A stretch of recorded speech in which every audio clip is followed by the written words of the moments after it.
शुरुआती दौर में आपका रहन सहन कैसा था? क्या फैसिलिटीज़ एंजॉय कर रहे थे और क्या कोई परेशानियां झेल रहे थे? राहुल भैया, देखा जाए तो एक नॉर्मल सी फैमिली है हमारी। 4th से लेकर के 10th तक पूरा हम हॉस्टल में थे, उसके बाद घर पे आए। आपने जिक्र किया था कि आपके फादर के ऊपर काफ़ी बड़ा लोन डेथ में यस था। यस, हाँ, जब उसके मैं बाद? छोटा था उस टाइम की बात है। 10th के बाद फिर आपने करियर की शुरुआत कब शुरू की? करियर की शुरुआत तो आप समझिए ना, मैं 10th के बाद ही कर दी थी। दिन में स्कूल जाते थे, दोपहर के बाद आकर के पापा के पास एक फ़ोन था। वो एक बार कहीं से वो भगवान के फोटोज़ डाउनलोड करवा के लाए। तो मैंने बोला, पापा हमारे पास कंप्यूटर है, उसके पास है, तो ये तो होता है, इससे ही है, तो हम कर सकते हैं ना उसको। वो बोला, क्या लगेगा फिर? तो किसी ना किसी तरीके से जुगाड़ लगा करके एक मोबाइल वाले से सॉफ्टवेयर लिया और धीरे धीरे ये डेटा डालना स्टार्ट किया। तो फिर आपने फिर इस एम्ब्रॉयडरी का डिज़ाइनिंग का काम कई यूनिट्स के लिए आपने किया, जा के आपने किया? तो उस टाइम पे मैंने कंप्यूटर्स मेरे बोल रहा था ना, जिससे मैंने ये आइडिया लिया कि वो विलकॉम का नॉलेज था उसको डिज़ाइनिंग का, उनके साथ रह करके हमने एक धनंजय डिज़ाइन गैलरी करके उनको इंस्टीट्यूट पार्टनर चालू बना लिया आपने? जी, क्या एक इंस्टीट्यूट चालू की और वहाँ पे 10 कंप्यूटर लगे थे और 2 हमारे। कितना कमा ले रहे थे आप इस डिज़ाइन गैलरी से महीने का? 2009 तक हमारे पास 1.5 से 2 लाख रुपया तो मिनिमम हर मंथ कमाते थे उस टाइम। ठीक है, आज डिज़ाइन, मेरी डिज़ाइन से लोग पैसा कमा रहे हैं। जो डिज़ाइंस में उसको यूनिक दे रहा हूँ, उससे वो मुनाफा अपना बढ़ा रहे हैं। तो अपना स्किल खुद के लिए क्यों ना लगाए थे? क्यों ना लगाया जाए? Second hand machine? Second hand machine भी थी उस टाइम पे। मशीन आती थी महंगी, 25 से 30 लाख की मशीन आती थी। खाली घर को ऐसा समझो कि होटल की तरह हम यूज़ करते थे। सोने जाते थे, खाना खाओ, सो, नहा के आ जाओ। बस। वाह। हाँ, और वो एक इंसिडेंस था 2012 का। लोग बोल रहे थे ये है ना उड़ जाएगा, और बात ये थी मजे की कि वो दोनों घर लोन पे, मशीनें लोन पे, कर्जा इतना। ठीक है, तो उस टाइम पे 1.5 करोड़ का कर्जा था, तो बहुत बड़ी बात थी। अभी अपनी फैक्ट्री के बारे में बताइए, कैसे डिसाइड किया कि अपनी फैक्ट्री बनाई जाए? पहले रेंटेड स्पेस पे था? पहले हमारा रेंटेड स्पेस पे था और एक सपना था कि ऐसा बनाना है, और वो सपना देखा गया था 2009 में। बहुत सुंदर है, मैं तो आया था इनॉग्रेशन हाँ। फैक्ट्री के। इतना शानदार, इतना लग्जरी, इतना बढ़िया इंटीरियर, हर एक एलिमेंट को इतने बढ़िया तरीके से सजा के रखा हुआ है, कुछ देखने में ही एकदम इंसान गदगद हो जाए, मन भर गदगद हो जाए देखकर। बहुत खुशी हुई थी। ये इंटीरियर मेरे और गौतम भाई ने मिलकर के किया है, कोई इंटीरियर हमने हायर नहीं किया है इसके लिए। तो एक क्या लगता है कि अब आपका जो ड्रीम आपने देखा था वो अचीव हो चुका है? नहीं,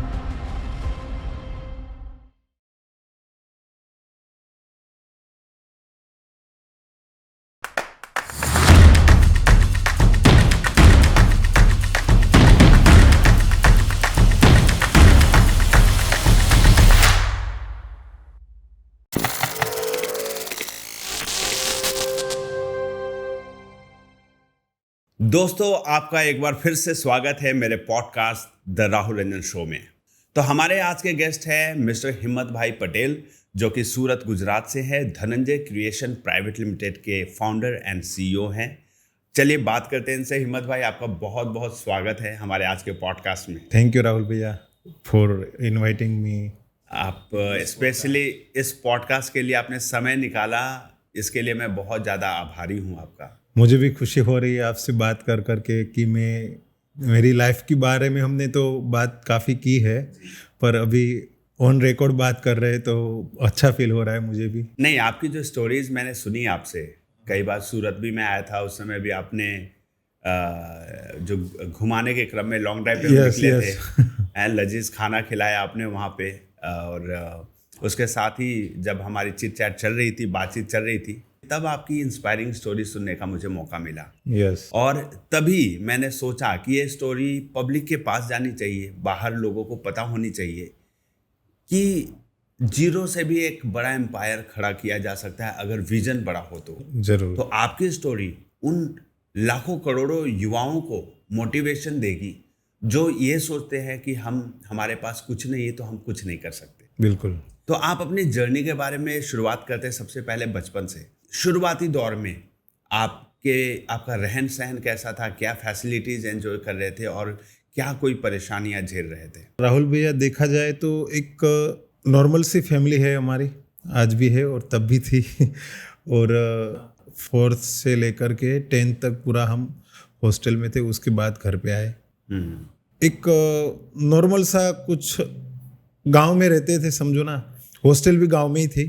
ओके। यस, कोई सिटीज़ में नहीं थी ऐसी कोई खास, बट वहाँ काफ़ी कुछ सीखने को मिला कि कैसे रहा जाए, कैसे अकेले में भी रहा जाए, कोई सामने कुछ बोलता है तो उसको भी कैसे फेस करना है। वो सब, वो एक हॉस्टल लाइफ होती है ना, वो एक बच्चे को एक स्ट्रॉन्ग बना देती है। मतलब सेल्फ कॉन्फिडेंस वहाँ से आता है। मेरे हिसाब से मेरा जो कॉन्फिडेंस था कुछ चीज़ करने का, वो मुझे वहाँ से मिला। ओके। और नहीं थकना है, मतलब जो आजकल वो बोलते हैं ना, बच्चे को हम आजकल ओवर पजेसिव बोलते हैं। हाँ, एक्स्ट्रा केयर देते हैं, पैम्परिंग ज़्यादा करते। मैंने कहता हूँ नहीं करना चाहिए, पर एक वो उस टाइम की एक बात थी कि वहाँ पे वो चलता नहीं था हमारे यहाँ। जैसे गुजरात में, काठियावाड़ में बच्चे को इतना हम पैम्पर नहीं करते। अच्छा। अभी तो टाइम चेंज हो चुका है, पर उस टाइम पे कुछ ऐसा नहीं था। आप तो अपने बेटे को पैम्पर करते होंगे। हाँ, बिल्कुल। वो एक लाइफ अलग थी, वो जनरेशन अलग था और वहाँ पे कुछ अलग सीखने को मिला, जो आज की डेट में भी इनडायरेक्टली मुझे कभी कभी सोचता हूँ कि ये चीज़ मेरे लिए आज मुझ में जो है वो वहाँ से मिली है मुझे। तो बचपन तो एकदम जैसे बच्चों का होता है वैसे ही था। हमारा आज का जनरेशन इकलौता ऐसा जनरेशन है जिसने इंटरनेट के पहले और इंटरनेट के बाद वाली लाइफ भी देखी। यस, कि सोशल मीडिया के पहले वाली लाइफ कैसी थी और सोशल मीडिया के आने के बाद वाली लाइफ में कितना बदलाव है। एक इंसिडेंस था, लैंडलाइन फ़ोन आता था, वो था घर पे, और उस टाइम पे कुछ स्कूल में टीचर्स ने बताया कि कभी ऐसा भी समय आएगा कि जब ये वायर के बिना फ़ोन चलेंगे। ओके। अच्छा, और वहाँ पे आप बात भी कर पाओगे, एक दूसरे को देख कर भी बात कर पाओगे। ऐसा विजन था मैम सर का? हाँ। अच्छा। हाँ, पर क्या हुआ, तब मैं सोच रहा था, मैं देख रहा हूँ रिसीवर साथ में लेकर के, इतने से रिसीवर में ये लोग कहाँ बटन दबाए, मतलब बटन फिट करेंगे और कहाँ मुझे फोटो दिखेगा, उसके लिए इतना, हम टेलीविज़न देखने के लिए तो टेलीविज़न ही देख रहे थे, तो इतना बड़ा टेलीविज़न इसके अंदर कैसे फिट होगा। आपके वो टीचर भी बड़े विजनरी होंगे जो इतना सोच पा रहे थे और बता पा रहे थे। मैं गुरुकुल में पढ़ा हूँ, तो वहाँ के टीचर्स स्पिरिचुअल भी थे इतने, और नॉलेज बहुत था। और उस टाइम पे मैक्सिमम नॉलेज तो हमको टीचर से ही मिलता था, हमारे पास कुछ गूगल था नहीं। इवन मेरे स्कूल में तो कंप्यूटर्स भी नहीं थे उस टाइम पे। ओके। तो फाइनेंशियल सिचुएशन कैसी थी जब आप स्कूलिंग कर रहे थे उस दौरान आपकी फैमिली की? हमारा घर चल जाता था और सब थोड़ा एक बोलते हैं ना, नॉर्मल फैमिली की तरह ही थी। कुछ एक्स्ट्रा जो बोलते हैं ना, जो हम कि हमें लग्जरी मिल रही है, वो लग्जरी नहीं थी। आपने जिक्र किया था कि आपके फादर के ऊपर काफ़ी बड़ा लोन डेट में था। यस, हाँ, जब मैं छोटा था उस टाइम की बात है। ये जो हम हॉस्टल में पढ़ रहे थे उस टाइम पे भी एक प्रॉब्लम आई थी, तो कुछ डेब हो गया था, उनको कर्जा हो गया था, तो वो स्ट्रगल कर रहे थे वो भी। और उस दौरान हम 3 भाई बहन छोटे थे, तो हमारी फैमिली की भी रिस्पॉन्सिबिलिटी उनके पास थी। तो ऐसे देखा जाए तो बेसिक लाइफ थी, पर थोड़ी टफ थी उनके लिए। कभी ऐसा हुआ कि हॉस्टल की फीस देने में असक्षम हो रहे हो, बड़ी मुश्किल से फीस दे पा रहे हैं, या कुछ ऐसा? मैंने आज तक पापा से इस बारे में तो बात नहीं की, पर मुझे तो कभी किसी टीचर ने बोला नहीं कि नहीं बोला। फीस बाकी है। अच्छा, मतलब फील नहीं होने दिया पेरेंट्स फील ने, नहीं होने दिया। यस, अपने जितने डेट कर्जों के बाद भी बच्चों की पढ़ाई को प्रायोरिटीज दी। यस, ये माता पिता का एक अच्छा विजन Yes, होता है, yes. जिसके चलते आज आप यहाँ हैं। Yes yes. क्या बात है। तो फिर बताइए, 10th के बाद फिर आपने करियर की शुरुआत कब शुरू की? करियर की शुरुआत तो आप समझिए ना, मैं 10th के बाद ही कर दी थी। अच्छा, क्या करते थे 10th के बाद? 10th के बाद मैं यहाँ सूरत आया।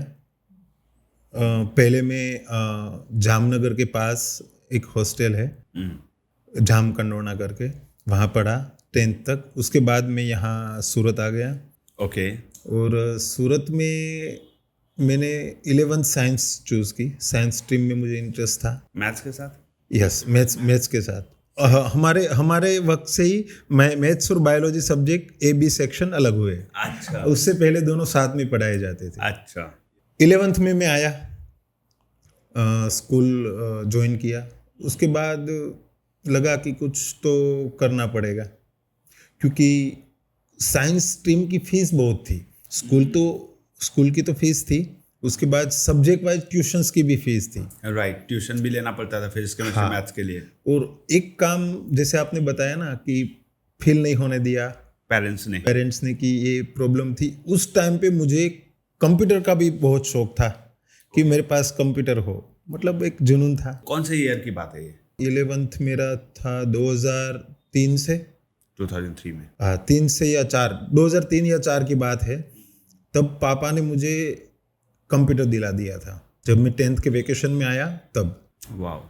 हाँ, और पूरा सेटअप के साथ वो स्पीकर लगे, मतलब एक मजा ही अलग था। क्या बात। कंप्यूटर को देख करके एक रोमांच जो आज की जनरेशन नहीं समझ पाएगी, शायद उनको इजीली अवेलेबल है। हाँ, तो एक सपना जैसे एक पूरा हो गया, वो लग रहा है बस लाइफ में सब कुछ आ गया, ऐसा कुछ फील हो रहा था उस टाइम पे। तो कंप्यूटर था तो उसमें कुछ ना कुछ मैं करता रहता था।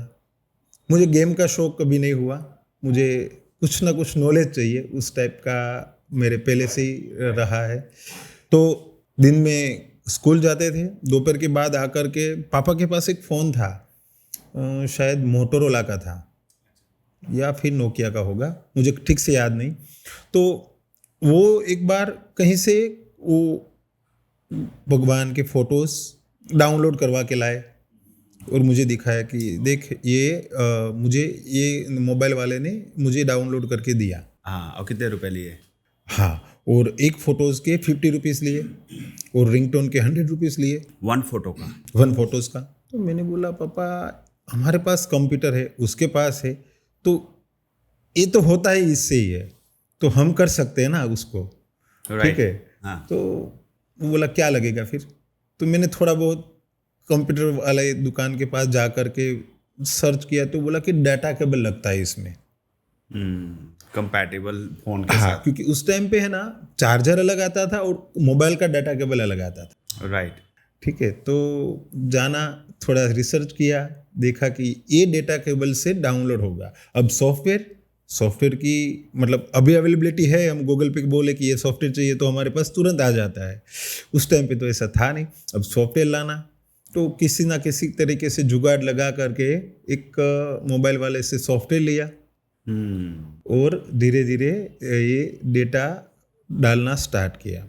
अब पापा के दोस्त आने लगे, ठीक है, रिश्तेदार आने लगे, बेटा हमको भी कर दो। तो पैसे ले रहे थे ना आप उनसे? पापा के रिश्तेदारों से धीरे धीरे, एक बार आए, 2 बार आए, धीरे धीरे मतलब एक रेफरेंस के थ्रू और आने लगे। तो मैंने बोला मैं क्या करूँ, फ्री में तो नहीं दे सकता। अच्छा, पहले फ्री में दे रहे थे? हाँ, मतलब सबको पता चल गया कि इसको आता है ये इंस्टॉल करना, क्योंकि वो उस टाइम पे बहुत बड़ी बात थी। बहुत बड़ी बात होती थी। Yes. मुझे याद है। हाँ, हम अपना फोन लेकर जाते थे। पीसी फॉर्मेट करना अगर मुझे नॉलेज है तो वो बहुत बड़ी बात होती थी उस टाइम पे। तो धीरे धीरे रेफरेंस के थ्रू लोग आने लगे। तो बाहर काम हो रहा था 50 रुपये में, तो हम 50 रुपये में 5 फोटो डाल देते थे। उसमें क्या है, कॉपी पेस्ट तो करना था। राइट।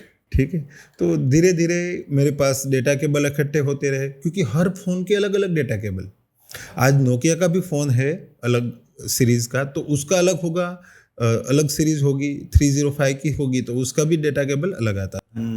तो हर कंपनी में शायद 2 से 5 अलग अलग डेटा केबल्स होते थे, तो खरीदता रहा। 400-500 रुपये का डेटा केबल आता था, तो यहाँ से कमाई हो रही थी। क्लाइंट आए तो फिर वो पैसा वसूल हो गया, फिर प्रॉफिट चालू, तुरंत मार्केट चला जाता था। फिर अब हफ्ते भर में समझ लो संडे को आता है हमारे पास, संडे उस टाइम पे पढ़ाई भी थी और उसमें भी ध्यान देना था, तो संडे को चला जाता था मार्केट, डेटा केबल लेकर के आ जाता था और बुला लेता था, आ जाओ अभी आपका हो गया। मतलब डेटा केबल के लिए वेट करना पड़ेगा ना, तभी तो इंस्टॉलेशन होगा उसमें। हाँ तो पैसे आपने कमाने शुरू कर दिए उस फोन से, हाँ सॉरी लैपटॉप कंप्यूटर से फोन में यस फोटोग्राफ और रिंगटोन्स देते। ये स्टार्टिंग का फेज था। उसके बाद धीरे धीरे हमारे एक रिश्तेदार थे भाई, वो अभी एम्ब्रॉयडरी मशीन जो आती है उसकी डिजाइनिंग होती है, ठीक है, तो उसका सॉफ्टवेयर होता है। एम्ब्रॉयडरी जो साड़ियों पे जो हम एम्ब्रॉयडरी देखते हैं, सलवार कमीज पे या किसी भी लहंगा पे भी कोई भी एम्ब्रॉयडरी होती है, कंप्यूटराइज्ड एम्ब्रॉयडरी, डिजाइन बन गया और कंप्यूटर कमांड देके उसको उस डिजाइन, उस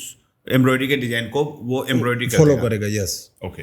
तो वो डिजाइन का एक ट्रेंड था, तो वो भी हमने सीखा, उनसे थोड़ा बहुत नॉलेज लिया। अदरवाइज उस टाइम पे इंटरनेट था हमारे पास, शायद 64 kbps की स्पीड थी। BSNL से लिया होगा उस समय। रिलायंस का एक फ़ोन आया था, CDMA का वाइट, तो सैमसंग का, उससे कनेक्ट कर करके चलाते थे। वो मिनट पे चार्ज करते थे पैसा, 1 मिनट का 25 पैसा 50 पैसा ऐसा कुछ चार्ज करते थे। राइट। और वहाँ पे थोड़ा बहुत हेल्प ले करके उसकी जो वेबसाइट थी, तो वेलकॉम का काफ़ी नॉलेज, वेलकॉम मतलब एम्ब्रॉयडरी का सॉफ्टवेयर जो है वो, हाँ, और वो नॉलेज आ गया। धीरे धीरे मैंने स्टार्ट किया, शायद मेरा उस टाइम पे 11th फिनिश हो चुका था। जब मैं 12th में आया तो मैंने 1 या 2 घंटे का टाइम ऐसा रखा जो खेलने का होता है। ओके, ठीक है, इतना टाइम होता ही था, पर मैं खेलता नहीं था। लोग मेरे दोस्त गेम खेलते थे एक दूसरे के घर पे जा कर के, पर वो मुझे पहले से ही रुचि, क्योंकि पैसा दिख गया ना, तो कमाने की इच्छा जाग उठी कि टाइम वेस्ट करने का मन नहीं करता उतने देर में चलो कुछ पैसे कमाने का जुगाड़ लगाएं। तो जाते थे।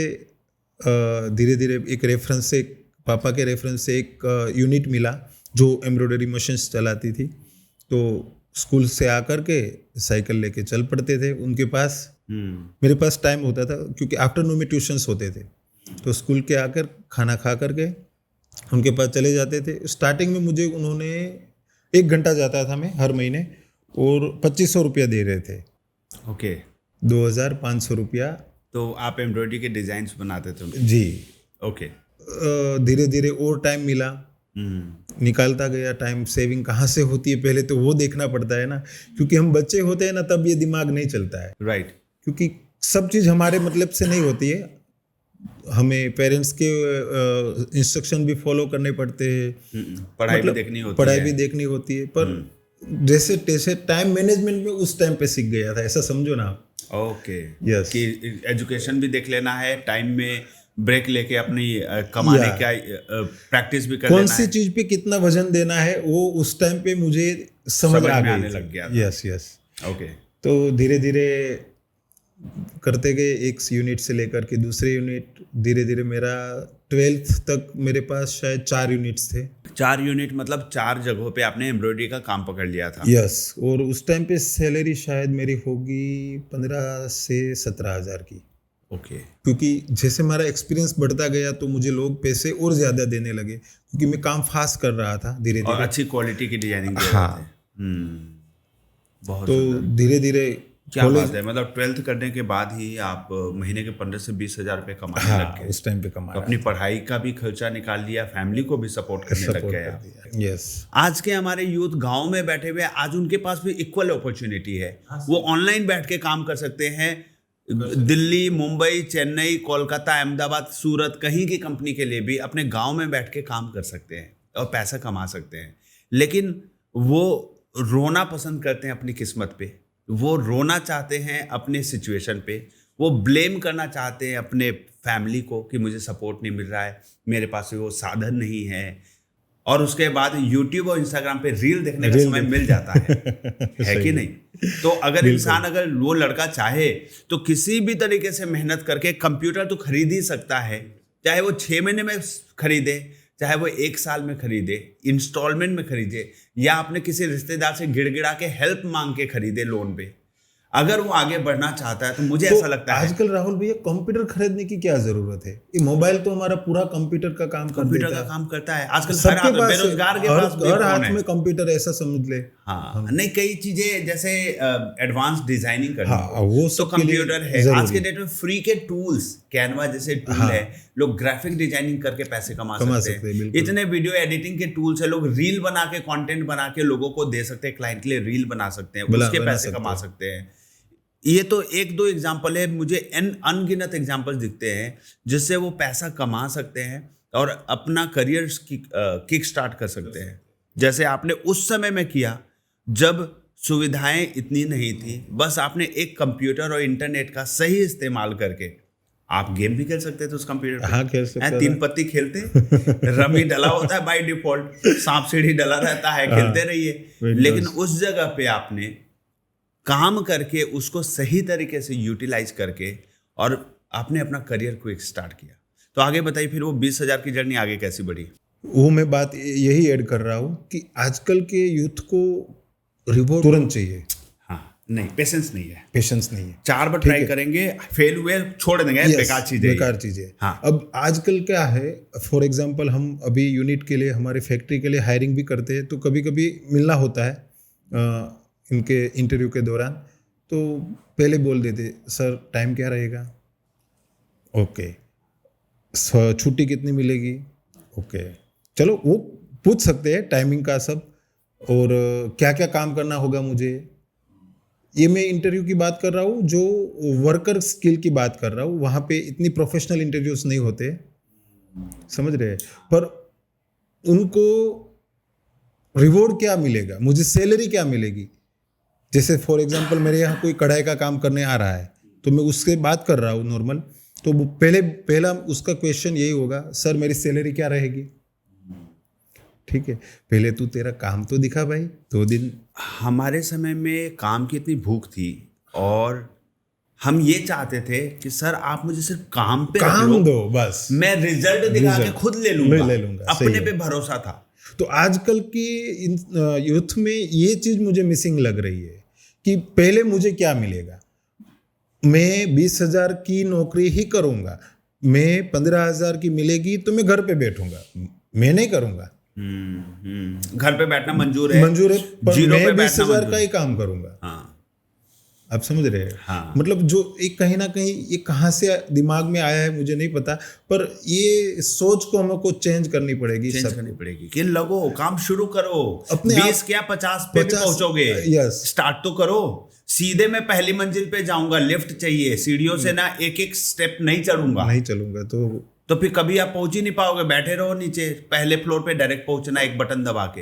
हर जगह तो लिफ्ट नहीं है ना भाई, हैं? लिफ्ट के लिए तो भाई पैसा बढ़िया चाहिए, घर में लिफ्ट बनाएंगे, पापा के पास पैसा होना चाहिए, नहीं है तो सीढ़ियों का इस्तेमाल करो। राइट। तो फिर आपने फिर इस एम्ब्रॉयडरी का डिजाइनिंग का काम कई यूनिट्स के लिए आपने किया, जा के आपने किया। यस, उसके बाद काफ़ी यूनिट्स में जाते थे, तो सोचा कि यूनिट्स में जाने की बजाय हम इन लोगों को बुला ले।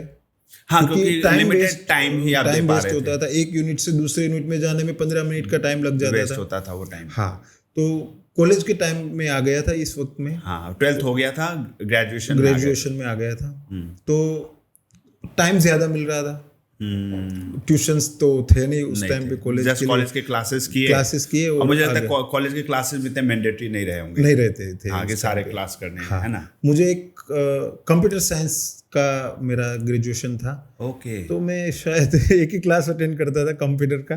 अच्छा, बाकी सब्जेक्ट्स, बाकी फिजिक्स और मैथ्स तो थोड़े मुझे पहले से ही पकड़ थी उसमें, तो उतना, पर वो कर करके मैं आ जाता था। और आप कहीं ना कहीं ग्रेजुएशन को करियर में सपोर्ट देगा उस तरीके से नहीं देख रहे थे, डिग्री की तरह कर रहे थे, डिग्री की तरह, क्योंकि आपको पता था मेरा जो काम है इसी को आगे बढ़ाना है। मेरा फोकस क्लियर था कि मैं करूंगा तो यही कंप्यूटर का कोई भी काम, मतलब जो डिजिटलाइज काम होगा बाद में धीरे धीरे थोड़ा बहुत डाइवर्जन हुआ, वो बताता हूँ मैं आपको। बताइए।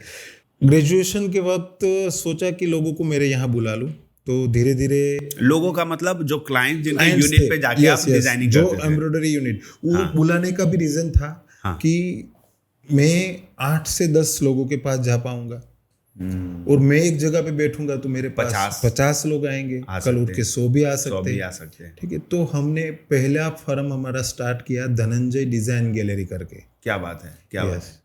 तो आपने सोचा कि टीम सेटअप करूंगा, हाँ, और ज्यादा काम पकड़ूंगा, ज्यादा काम होगा। अब अपने पे डिपेंडेंट थे, अब एक्स्ट्रा एक्सपेंशन की ओर बढ़ रहे थे। तो उस टाइम पे मैंने कंप्यूटर्स, मेरे बोल रहा था ना, जिससे मैंने ये आइडिया लिया कि वो विलकॉम का नॉलेज था उसको डिजाइनिंग का, उनके साथ रह करके हमने एक धनंजय डिजाइन गैलरी करके उनको पार्टनर बना लिया आपने जी।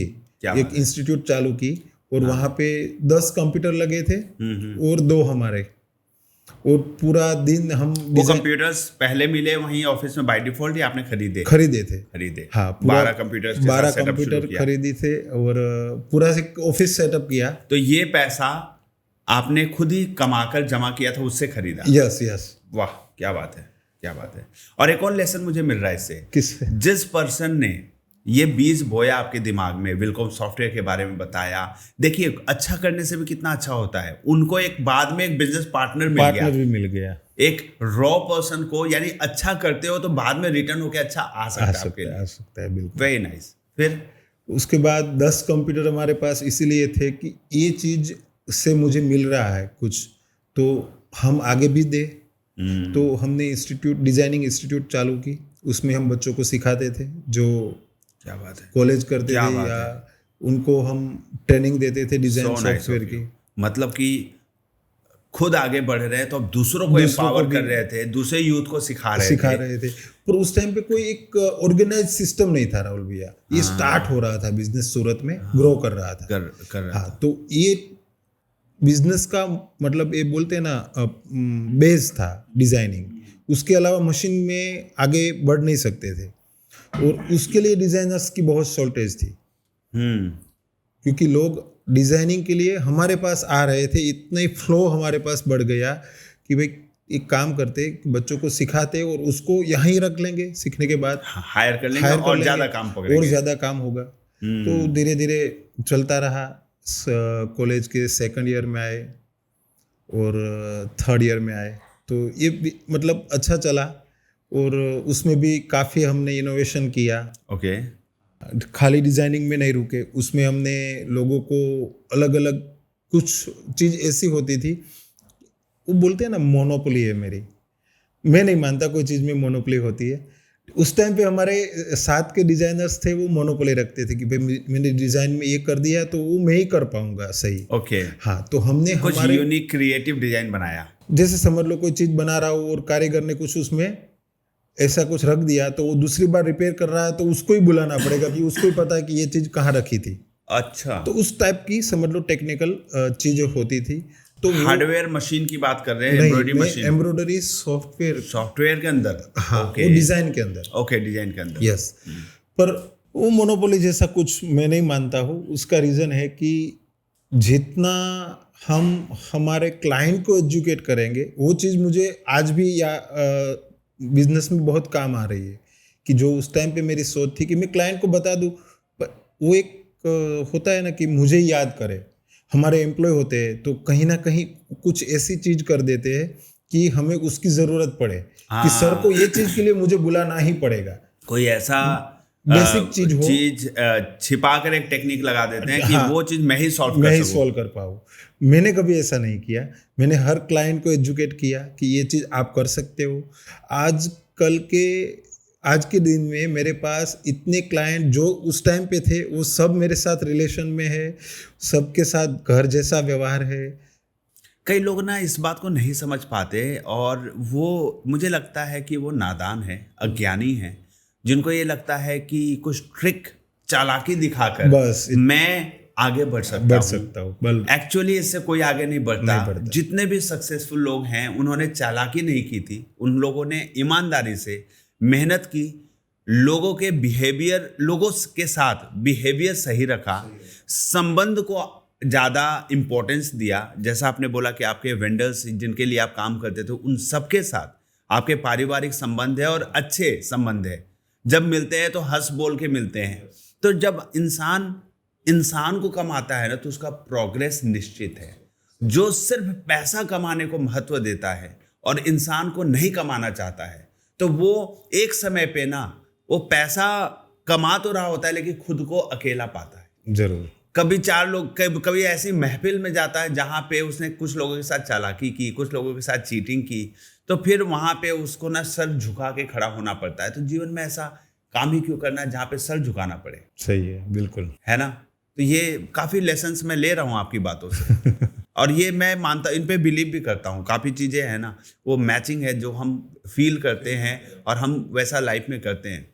तो आपने फिर उसके बाद वो धनंजय गैलरी, डिज़ाइन गैलरी को आगे बढ़ाया। हाँ, उस टाइम पे कॉलेज जैसे ही मेरा फिनिश हुआ तो कितना कमा ले रहे थे आप इस डिज़ाइन गैलरी से महीने के? डिज़ाइन गैलरी से हमारी इनकम काफ़ी थी, ठीक है। तो 2009 तक हमारे पास 1.5 से 2 लाख रुपया तो मिनिमम हर मंथ कमाते थे उस। क्या बात है। ग्रेजुएशन करते करते 1.5 हाँ, 2 लाख कमाने कॉलेज लगे। के टाइम पे। और लगभग कितने यूथ को, कितने स्टूडेंट्स को आपने डिजाइनिंग सिखा दी? बहुत सारे। आजकल के समझ लो सूरत में जो नामी डिजाइनर है ना, तो आपका स्टूडेंट है? मतलब हर कोई नहीं पर है, मेरे स्टूडेंट्स है। ये फील्ड में मैं तो उस टाइम पे ही 2009 में आउट हो गया था डिजाइनिंग से, तो ठीक है। वो क्लासेस वगैरह हमने, उसके बाद तो हम नई शुरुआत की थी मशीन की। पर आज के डेट में भी सब मुझे जानते हैं, सभी जानते हैं इस इंडस्ट्री के लोग। हाँ, कई लोगों का करियर आपने डिजाइनिंग में बनाया।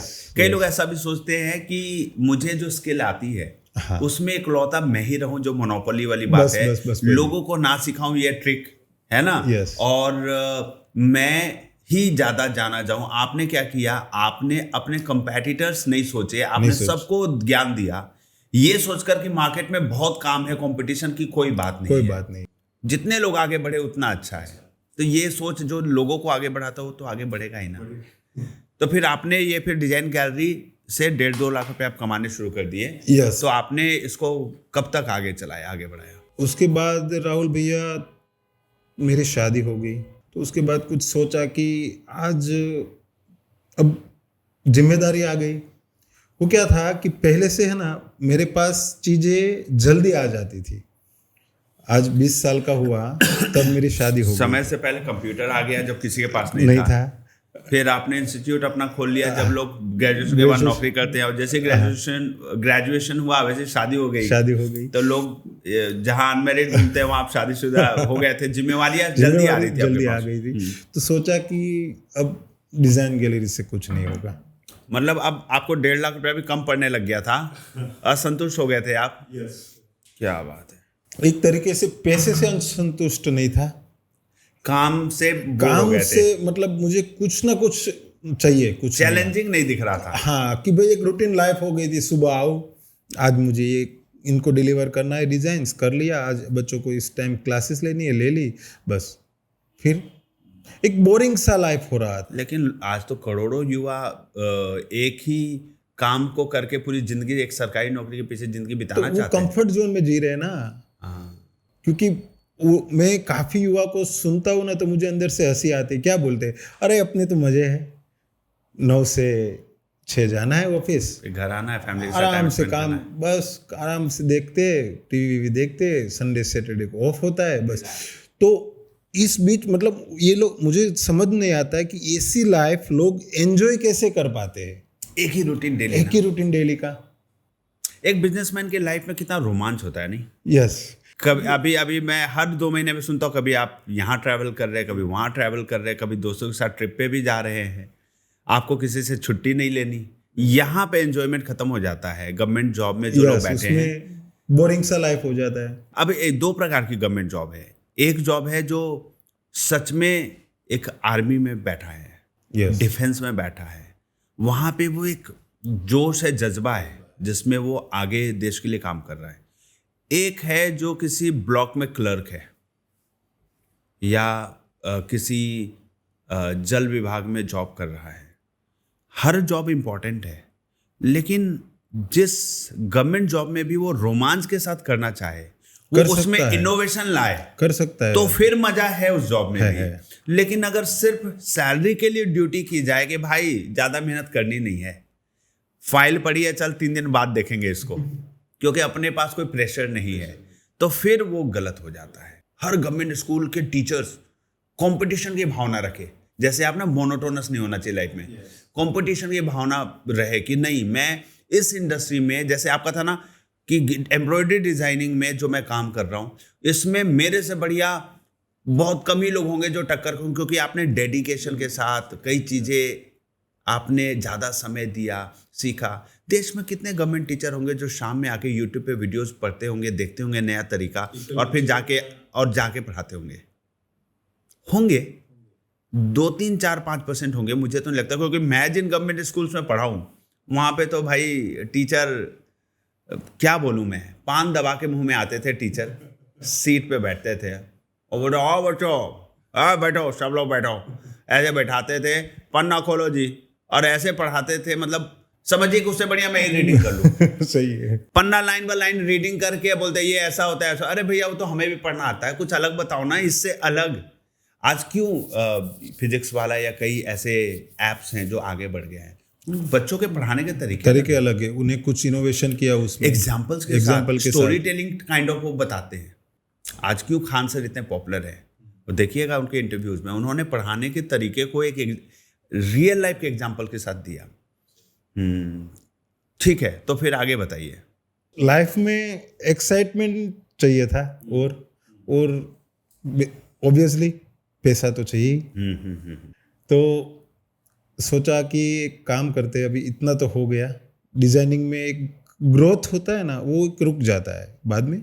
मतलब जो इंसान वो जो चीज़ कर रहा था उसमें कैपेसिटी थी मेरी कि भाई मैं हर दिन की 50 डिज़ाइन बना लूँ, 5 डिज़ाइन बना लूँ, जो भी बना लूँ, तो उससे ज़्यादा नहीं बन पाती थी क्योंकि इंसान काम करता था। हमारे काठियावाड़ में कहावत है, पण रड़े पेट भराए, गाम रड़े गाड़ा भराए। इसका मतलब क्या हुआ ये? पण मतलब हमारा शरीर, रड़े मतलब दैट मीन्स कमाए। अगर हमारा शरीर कमाने जाएगा तो हमारा पेट भरेगा, राइट। ठीक है। गाम दैट मीन्स यहाँ बोल रहे कि ज्यादा लोग हमारे लिए लोग काम करें। गाम रड़े गाड़ा भरे, गाड़ा दैट मीन्स की बैलगाड़ी नहीं होती थी। हाँ। तो इतना पैसा है, मतलब खुद काम करोगे तो पेट ही भर पाओगे, और अपने लिए 10-50 लोगों से काम कराओगे तो फिर वो पूरा बैलगाड़ी भर के पैसा लेकर जाओगे। ये कहावत है, ये तो सच है। तो वो कहावत मेरे दिमाग में थी कि अकेले से कुछ इतना नहीं हो पाएगा, सेल्फ एम्प्लॉयड से। हाँ, इसीलिए तो आपने इंस्टीट्यूट खोल के और लड़कों को और लगाया लड़के को किया था, पर वो भी एक लिमिट थी वहां। अब आपको उसके ऊपर का अपॉर्चुनिटी नजर आ रहा है। हाँ, क्योंकि ये जो मैं कर रहा था वो स्टार्टिंग था, बेस था कि ये इंडस्ट्री हमारी थी, एम्ब्रॉयडरी इंडस्ट्री टेक्सटाइल की, उसका बेस था। पर उसके ऊपर जो कमाई तगड़ी जो दिख रही थी मुझे धीरे धीरे, तो वो भी मेरे लिए कुछ अट्रैक्शन था, और उसमें भी एक रोमांच था कि ये चीज भी करूं।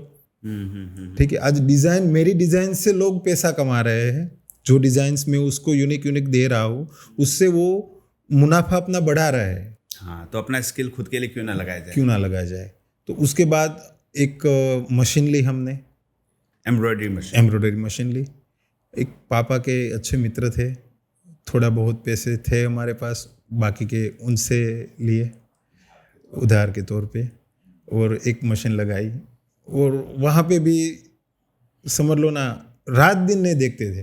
क्या बात है? हाँ, मैं, मेरे पापा और मेरा छोटा भाई। क्या बात है? एक ही, मतलब हमारा घर, हमारी जहाँ मशीन चलती थी नज़दीकी था।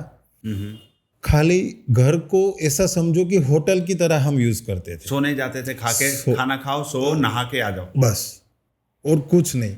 कुछ दिमाग में राहुल भैया वो एक अभी मैं सोचता हूँ ना, तो मैं सोचता हूँ कि शायद वो मैं था कि अभी जो मैं हूँ। हाँ, मतलब रगड़ के कुछ नहीं, एक ही चीज, मशीन की नीडल पड़नी चाहिए। मतलब ये खाली नहीं बैठनी चाहिए मशीन, अगर आ गई है तो इसको चलते ही रहना है, पैसा कमा के दो, बस एक ही थी। मशीन बंद रही, कहीं से भी काम छोड़ करके पहले वो चालू करो। तो जो मैं समझ पा रहा हूँ, पहले आपने कंप्यूटर से पैसा कमाना शुरू किया, फोटोग्राफ और रिंगटोन डाल के, कंप्यूटर पे माहिर भी आपको पता चला, एम्ब्रॉयडरी के डिज़ाइनिंग करके भी पैसा कमा सकते हैं। तो आपने एम्ब्रॉयडरी के डिज़ाइनिंग सीखी और फिर कई यूनिट्स के लिए डिज़ाइनिंग करने जाते थे।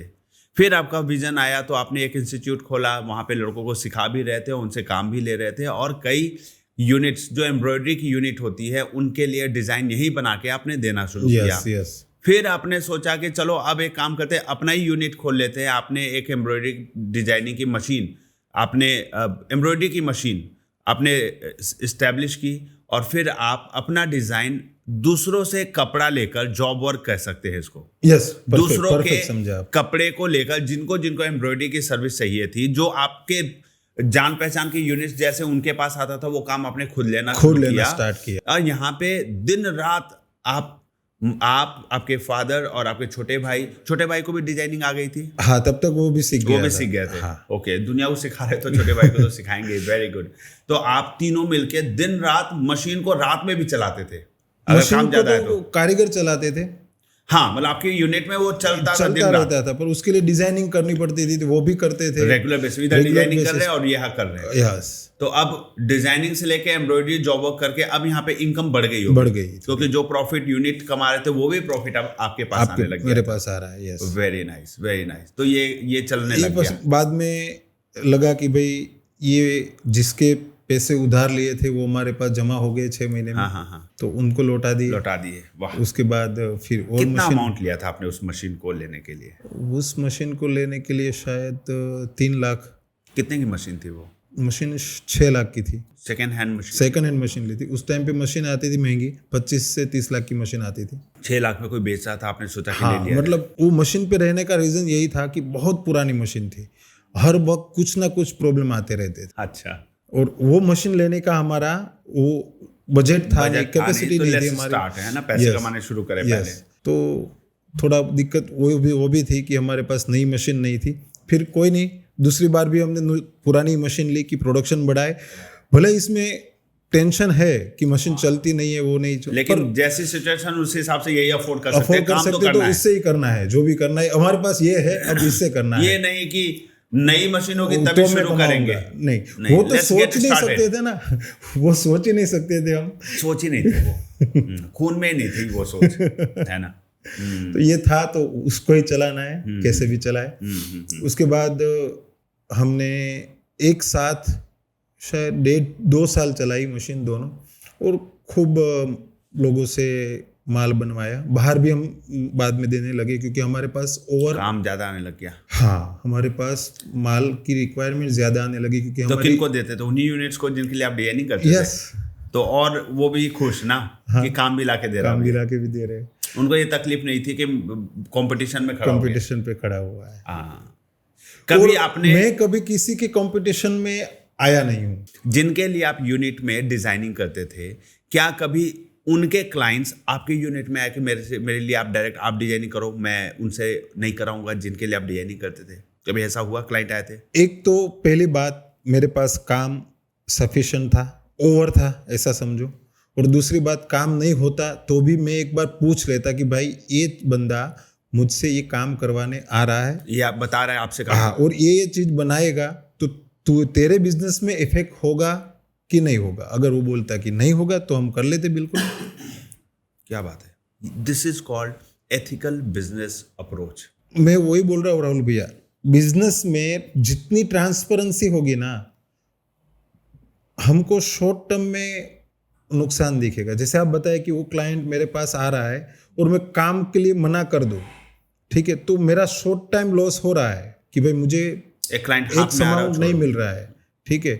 पर मैं आपसे पूछ लूँ राहुल भैया कि ये चीज है और आप बोलो कि नहीं मुझे कोई आपत्ति नहीं है, तो आपके दिमाग में मेरे प्रति एक चीज होगी कि ये बंदा जेन्युइन है, पॉजिटिव थॉट प्रोसेस का। कल उठ के ये जो इंसिडेंस है ना, आपने जो बोला ना, वो मेरे साथ हो चुका है। ऐसे ही एक इंसिडेंस हुआ था और उसने मुझे 6 से 7 जगह कनेक्ट करवाया उसके बाद। क्या बात है। हालांकि उसने मना किया था कि उनसे काम मत करिएगा, वो मेरी डिजाइन कॉपी करवाएगा, अच्छा, आपकी यूनिट जिनका क्लाइंट था वो, उसने बोला कि मत करो इसके लिए काम, हाँ। मेरे डिजाइन कॉपी हाँ, करवाएगा। पर अब मैंने नहीं किया आपने था। नहीं किया। हाँ, पर वो 6 महीने में मेरे पास 6 से 7 क्लाइंट लेकर के आया। उसने दिया जिसके क्लाइंट को आपने मना किया दूसरे यूनिट वाले ने। जी। आज के डेट में क्या होता है पता है जी, ऑलमोस्ट सारे इंडस्ट्री में जितने बिजनेस ओनर्स इस पॉडकास्ट को सुन रहे होंगे वो इससे रिलेट करेंगे। एम्प्लॉय उनके यहाँ काम करता है, उनके टेक्निक्स को सीखता है, आता है फ्रेशर के तौर पे, उस टेक्निक को सीखता है, उसके लिए काम करता है। ये 2 चीज़ें होती है, या तो वो जॉब छोड़कर दूसरी कंपनी में ज्वाइन करेगा जॉब करने के लिए, या वो सेम काम खुद शुरू करेगा। जैसे आप यूनिट के लिए डिजाइनिंग कर रहे हैं, खुद शुरू करेगा। चाहे वो दूसरी कंपनी में काम करने जाए या वो सेम काम अपने पास से शुरू करे, यहाँ पे प्रॉब्लम नहीं है। मार्केट में बहुत काम है, करो, आगे बढ़ो।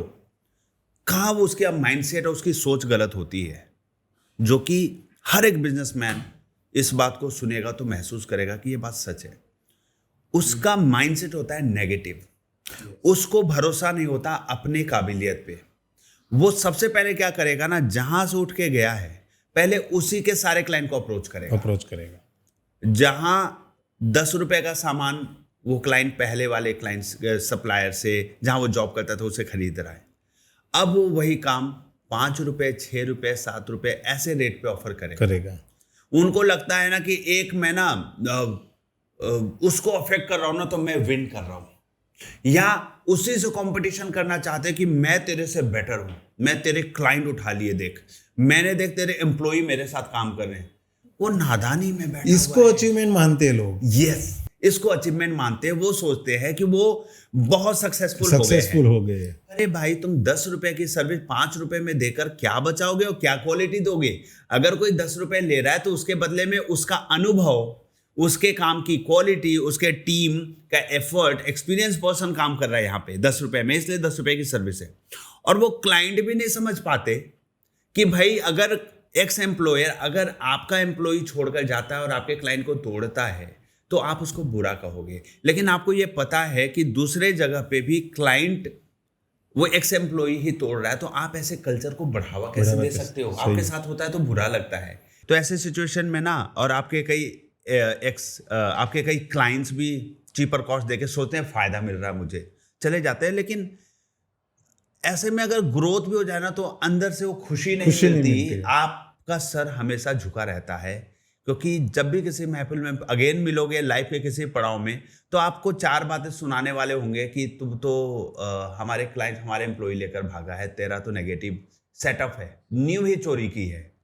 तो ऐसे आप नहीं करके और अगर आप ग्रो करते हैं तो बड़ा प्राउड फील करते हैं। एक और बात होती है, कई ऐसे सिचुएशन में वो क्लाइंट्स फिर ना बहुत ही शर्मिंदा महसूस करते हैं, शर्मिंदगी झेलते हैं जब उनको वो क्वालिटी नहीं मिल पाती जो 10 रुपए में मिल रही थी। उन्हें लगा था 5 रुपए में 10 रुपए का काम मिलेगा, लेकिन वो नहीं मिल पाता। वो फिर भुक्तभोगी होकर 5 रुपए बर्बाद करके फिर से 10 रुपए पे करने आते हैं कि सॉरी गलती हो गई, ये परेशानी हो गई। आप ऐसा काम करो जहां पे सर उठाकर, सीना चौड़ा करके मैंने किया। कहीं भी लाइफ में मिलो तो लोग आपको चोर ना कहे, आगे बढ़ो। आपने बहुत अच्छा एग्जांपल सेट किया है कि आपके एक्स एम्प्लॉयर आपके साथ, जिनके लिए आपने काम किया था यूनिट में, वो आपके साथ पारिवारिक संबंध है, यानी आपने उनके साथ कभी चीट नहीं किया, दगाबाजी नहीं की, कभी आपने उनके क्लाइंट को नहीं चुराया, कभी आपने उनके एम्प्लॉयज को भी नहीं लिया होगा। फिर जब क्लाइंट लेने में इंटरेस्टेड नहीं है तो नहीं, ऐसा नहीं आया। तो फिर आपने अपनी एक मशीन से 2 मशीनें की। यस, उसके बाद हमने धीरे धीरे मशीनें बढ़ाने स्टार्ट की, क्योंकि पैसा तो मिल रहा है तो मशीन बढ़ाते जाइए। क्या बात है, ठीक है। तो धीरे हमने एक साथ 8 मशीन मंगवा ली। नहीं, वाह। हाँ, और वो एक इंसिडेंस था 2012 का। लोग बोल रहे थे ये है ना उड़ जाएगा समझ रहे हो आप? गुजराती में उड़ जाना मतलब कि लेकर भागेगा नहीं, पैसा डूबेगा। किसी को, हाँ डूबेगा। ये क्या डूबेगा? एम्ब्रॉयडरी का ये डूब जाएगा, ये बंदा डूब जाएगा। क्यों? क्योंकि उस टाइम पे बहुत तेजी से भाग रहे हैं आप। हाँ, मेरी स्पीड 2 मशीन से सीधी 8 और नई मशीन। हाँ, और न्यू मशीनें न्यू आपने ली। मशीनें थी, ठीक है। और हमने घर भी ले लिया था रहने के लिए। और बात ये थी मजे की कि वो दोनों घर लोन पे, मशीनें लोन पे, कर्जा इतना, ठीक है। तो उस टाइम पे 2.5 करोड़ का कर्जा था, तो वो बहुत बड़ी बात थी। क्या बात हमारे है। हाँ, जितने सर्कल थे उसकी बात कर रहा हूँ उसके मैं। बीच में हाँ, तो सब लोगों के लिए बड़ी बात थी। कि तो कर्जे पे सबको, इतना कैसे लोन लेके और हाँ, लोन बढ़ा तो लिया ये अपना। बंदा आगे गिरेगा गिरेगा और डूबेगा। डूबेगा, ठीक है। जबकि मैंने किसी फैमिली मेंबर से या कहीं रिश्तेदारों से 1 रुपया भी लिया नहीं था। अच्छा, क्या हमेशा बोलते- आपके आसपास में ना नेगेटिव माइंडसेट वाले लोग हाँ, होते पर हैं। हमने एक चीज रखा कि हमारा फोकस था कि हमको ये पेमेंट रीपेमेंट कैसे करना है, पैसा कहाँ से आएगा और कहाँ किसको कितना देना है। आपको वो एक पता था 2 पता मशीनों था। से आप प्रॉफिट बना रहे हैं, 10 हाँ, मशीनों के लिए पर- और काम है आपके पास। हाँ, हम इतना ही लोगों को नाप सकते हैं जितना हमारा दायरा होता है। आज मेरे पास 3 इंच की स्केल है, तो मैं आपको 3 इंच से नाप पाऊंगा। हाँ, राइट। अब 30 फीट की है तो मैं आपको 30 फीट से नापूंगा। हाँ, तो नजरिया सबका अलग अलग है। हाँ, उनका दायरा उतना ही छोटा था उतना ना। ही था, तो छोटा ही है। उनके पास स्केल छोटा था, तो स्केल छोटा ही था, नाप तो पा वो रहे छोटा थे। ही नापा। छोटी सोच वाले लोग ज्यादा बड़ा नहीं सोच सोच पाते पाते हैं। उनको लगता है जो ज्यादा बड़ा सोच रहा है वो बहुत बड़ा रिस्क ले रहा है। हाँ, जब मैं जॉब छोड़ रहा था तो मेरे दोस्त बोलते थे पागल है, इतनी वेल स्टैब्लिश जॉब को छोड़ रहा है, इस पोजीशन को पाने के लिए तुमने इतनी मेहनत की। एक असिस्टेंट सेल्स मैनेजर का पोजीशन एक अच्छा पोजीशन उस समय माना जाता था 2011 में, और उस समय अचीव किया इसको और छोड़ रहा। तो कम से कम जितने लोगों को बताया उनका ये कहना होता था जॉब रहते रहते बिजनेस करना, जब वो जम जाए तब छोड़ना। मैंने बोला नहीं, फिर तो आधा काम इधर आधा काम इधर। जॉब करते हुए बिजनेस करना अलाउड नहीं है, और मैं करूंगा तो कैसे 100% दिए बिना डिसाइड कर सकूं कि मेरा बिजनेस सही चलेगा नहीं चलेगा। ऑब्वियसली वो फ्लॉप होगा, दिन रात काम करना पड़ता है। तो यानी कि उनका जो माइंडसेट था वो ये था, उनके लिए मेरा पोजीशन ही एक बड़ा अचीवमेंट था, और उसको छोड़ना उनके लिए लग रहा था अगर मेरे पास हो तो मैं तो ना छोड़ू कभी। सही है। इसीलिए वो ऐसा सोच पाते हैं। वो मैं बोला ना स्टार्टिंग में, कंफर्ट जोन। आजकल को सबको कंफर्ट चाहिए, पर और वो पोजीशन पाने का सपना मेरा भी था। हाँ, बहुत मेहनत की, लेकिन जब वो पोजीशन मिली तो 2 महीने में लगा कि अब मजा नहीं आ रहा है। जो चीज पाने के लिए हम इतना भाग रहे थे, ये मुझे लगा था लाइफ में कोई अलग बदलाव होगा, लाइफ में मैं ज्यादा बेटर खुश फील करूंगा कि मैं ये बन चुका हूं, लेकिन लगा यार मजा नहीं आ रहा, मैं तो वही हूं, सिचुएशन वही है, इसी को पाने के लिए क्या मैं मर रहा था, अब मजा नहीं आ रहा, अब इसको छोड़ते हैं। तो वो खुशी महसूस नहीं कर पाना, जो बड़े विजन वाले लोग होते हैं वो सेटिस्फाइड नहीं होते, उनको और कुछ बेटर बेटर बेटर चाहिए होता है। तो फिर 10-12 मशीनों के साथ जर्नी कैसी रही? अच्छा कोई था। सिचुएशन खराब आई या लगातार आप कमाते गए? नहीं, बीच में कुछ डाउनफॉल आए थे। ओके। मार्केट ही रिसेशन में था उस टाइम पे। हमारे टेक्सटाइल में 2 साल मार्केट बहुत डाउन रहा था। ओके, पर लेकिन हमने चलती रही गाड़ी। चलती रही, क्योंकि एक ही चीज था राहुल भैया, जब लोन लिए थे तो सोच लिया था कि हर महीने इतना कमाना ही है और इतना EMI में देना और अपने लिए इतना रखना है। और वो कैपेसिटी और वो हमारे पास बैकअप था कि वो करेंगे ही, और कोई ऑप्शन ही नहीं है। हाँ, हमारे पास ऑप्शन जैसे हमने स्टार्टिंग में जो पुरानी मशीन ली थी तब वो सोचा नहीं था कि नई मशीन से काम होगा, ठीक है। अब पुरानी है तो उसको चला के ही कमाना है। तो अब हमारे पास तो नई मशीन थी, तो हमको तो खाली इंस्टॉलमेंट भरने थे, राइट। और घर के जो लोन्स थे वो रिपेमेंट करने थे। तो बस धीरे धीरे आगे चलते रहे। ओके। मशीनें धीरे धीरे हम बढ़ाते रहे, काम भी धीरे, पहले हम साड़ियों का काम करते थे, उसके बाद हमने सूट्स का काम, फिर आपने बताया था कि एम्ब्रॉयडरी करते करते फिर आपने खुद का फैब्रिक, जॉब वर्क छोड़ के खुद का फैब्रिक खरीदना शुरू किया। वो जो रिसेशन का टाइम था उस टाइम पे हमने सोचा कि चलो आज ऊपर वाला मुझे काम नहीं दे रहा है, जहाँ से मैं जॉब वर्क ला रहा हूँ वो क्यों नहीं दे रहा है, कि उसके पास बिक्री नहीं है, वो कोई स्टॉक नहीं कर रहा था, उसके पास ऑर्डर्स आ रहे थे, वो बोल रहा है कि भाई बना के लेके आ, ऑर्डर नहीं है तो नहीं दे रहा था। तो इससे अच्छा है कि मैं ही ऑर्डर क्यों ना ले लूं, एक स्टेप और ऊपर, जॉब वर्क करना बंद, अपना प्रोडक्ट बनाना चालू। पर ये जो आइडिया आया ना वो डायरेक्ट सीधा ऐसे नहीं आया, उसके लिए जो कॉन्फिडेंस था वो कहाँ से आया वो मैं बताता हूँ आपको। कहाँ से आया? समझ लो जॉब वर्क में जनरली आज की डेट में भी क्या प्रैक्टिस होती है, समझ लो आप दुकानदार हो, मैं जॉब वर्क करता हूँ, मशीन का काम, मशीन है मेरे पास। हाँ, आपके पास कपड़ा है, मेरे पास कपड़ा है, मैं आपको दूंगा एम्ब्रॉयडरी करा के और आगे बेचूंगा, आगे एम्ब्रॉयडर्ड फैब्रिक या साड़ी या जो भी आइटम है। कोई XYZ आइटम हो। अब ट्रेडिशन वे क्या कहता है कि आप कपड़ा मुझे दीजिए, मैं आपको उसके ऊपर एम्ब्रॉयडरी या एडिशन जो भी काम है कर करके आपको वापस दे दूं।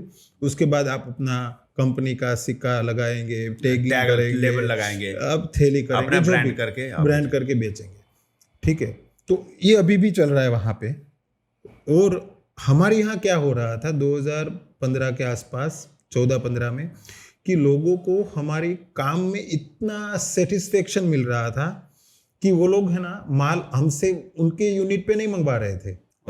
ओके वो बोल रहे थे कि एक काम करो, आपका माल है ना, मैं मेरे बंदे भेज देता हूँ, वहाँ पैकिंग करके ही सीधा पार्सल करेंगे आपके। इतना कॉन्फिडेंस है कि चेकिंग नहीं कर रहे, चेकिंग नहीं करते थे हमारा माल। और धनंजय का माल अगर कोई मार्केट में गया साड़ियों का, ठीक है, तो उसका चेक मत करो, उसका माल परफेक्ट ही होगा। ये कॉन्फिडेंस अचीव कर पाना, हाँ, क्योंकि हमने पहले से ही क्वालिटी पे बहुत ध्यान दिया आज। और ऐसा भी इंसिडेंस था जब मार्केट रिसेशन का टाइम था कि 500 रुपये में कोई जॉब वर्क कर रहा है, सेम डिज़ाइन, और दूसरा बंदा भी 500 रुपये में काम कर रहा है, और वो मेरे यूनिट पे आ रहा है, बोल रहा है कि यार 500 रुपये के लिए तो इतनी मेहनत कर रहा है।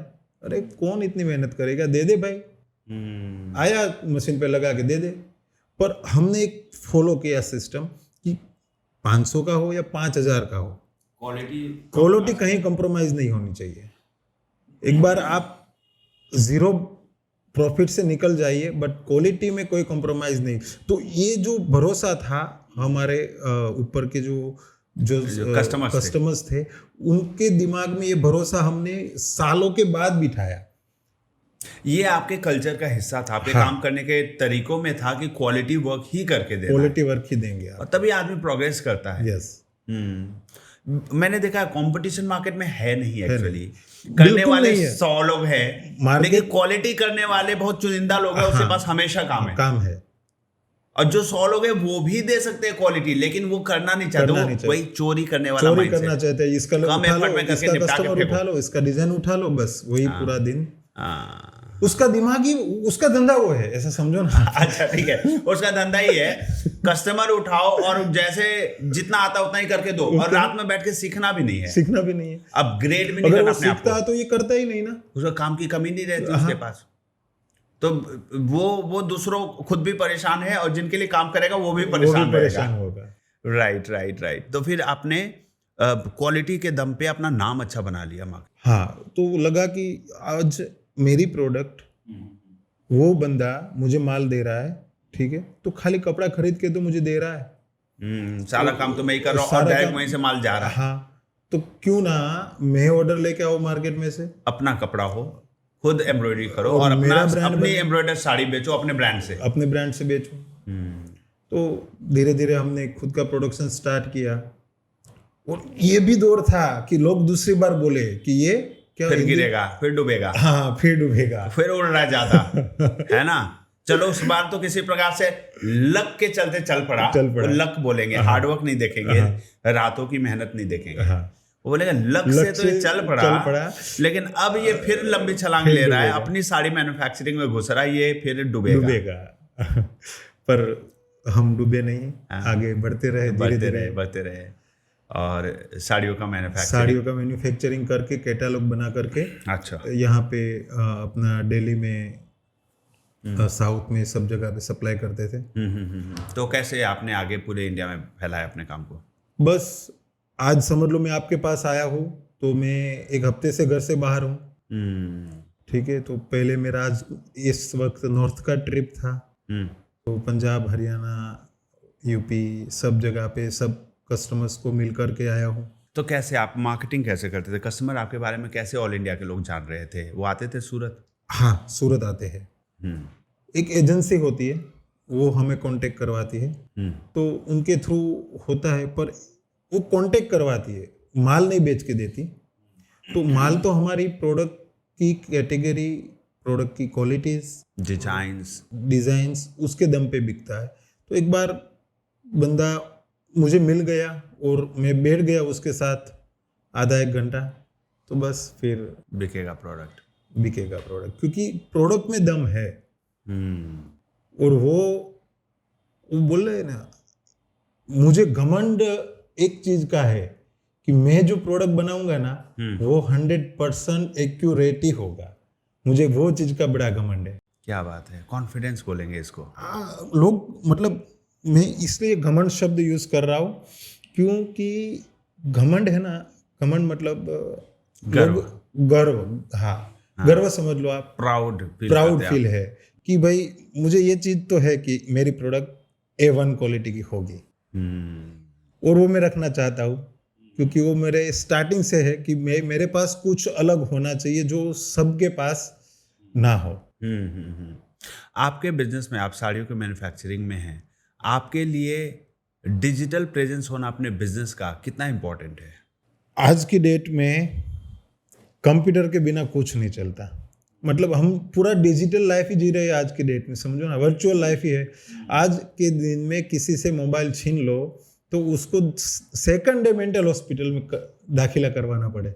राइट। ठीक है, तो डिजिटल के बिना लाइफ नहीं है। और वो प्रेजेंस मेरा आया एक आपके थ्रू। ओके। पहले हमारा वेबसाइट तो था, पर वो जो प्रेजेंस बोलते थे ना वो नहीं था। ओके, वो वेबसाइट कहाँ से बनवाई थी आपने? मैंने बनाई थी, खुद से ही बनाई थी। Okay okay. तो प्रेजेंटेशन के लिए ठीक था कि कोई ओपन करे, सर्च करे धनंजय क्रिएशन तो साइट खुल बस जाएगी। एक पेज था नॉर्मल सा। पर जो चीज आपने एजुकेट की, जो कंसेप्ट आप लेकर के आए जी, मैंने कभी नहीं सुना था। ओके। हाँ, क्योंकि मैं ये फील्ड में हम दोनों साथ में ही थे। राइट। भले ही मैं टेक्सटाइल का काम कर रहा था, पर मैं ये चीज से जुड़ा तो डिजिटल से जुड़ा तो था पहले से। जी जी जी। ठीक है जी। तो उस समय से लेकर के अभी तक मैंने कभी सुना नहीं था कि ऐसा भी कोई इंसान सोच सकता है जैसा आप सोच रहे थे। मल्टीपल सिटीज में प्रमोशन, यस लोकल यस, वो मुझे बहुत यूनिक कंसेप्ट। और आजकल भी मैं कहीं किसी से बात करता हूँ रेफरेंस के लिए, ठीक है, तो वो भी बोलता हूँ, तो वो भी आज की डेट में भी वो इंसान भी आश्चर्य होता है कि ऐसा भी हो सकता है क्या।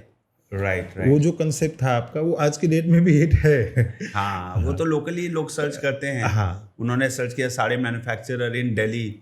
आप भले ही सूरत में बिजनेस कर रहे हैं, दिल्ली में अपने बिजनेस दिखा दिए, लखनऊ में सर्च कर रहा है तो भी गूगल पे आप फर्स्ट पेज पे दिख रहे हैं। तो लोकली इंडिया के हर एक शहर में लोग सर्च कर रहे हैं, और वहाँ पे अगर आपका नाम दिख रहा है तो लोग आपको फ़ोन करेंगे कि भाई मैं यहाँ से हूँ, मुझे माल चाहिए। वो लोग सोचते होंगे कि आप लोकली है, फिर आप बताते हैं कि हाँ हम सूरत के हैं, मैन्युफैक्चरिंग है और सामान बेचते हैं। तो डिजिटल में आने से पहले हम होलसेल का काम कर रहे थे इंडिया में। ओके। पर हर महीने एक हफ्ते की ट्रिप रहती थी मेरी। ओके। ऑफलाइन वर्क था वो? ऑफलाइन वर्क था। और जब से हमारा वेबसाइट लॉन्च हुआ उसके शायद 2 से 6 महीने में हमारे पास इंक्वायरी आनी चालू हो गई थी। ठीक है, उसके बाद धीरे धीरे क्लाइंट का ट्रस्ट बना। पहले वो सैंपल्स मंगवाते थे, 10 पीस मंगवाते थे, उसके बाद क्वालिटी चेक करते थे। हाँ, उसके बाद 100 पीस मंगवाते थे। तो आज की डेट में कह सकता हूँ कि मुझे नहीं पता है कि कितनी सिटीज पे हम माल सप्लाई कर रहे हैं। क्या बात है। वो 100% डिजिटल वेबसाइट जो आपने बनाई उसके बाद की प्रोसेस है।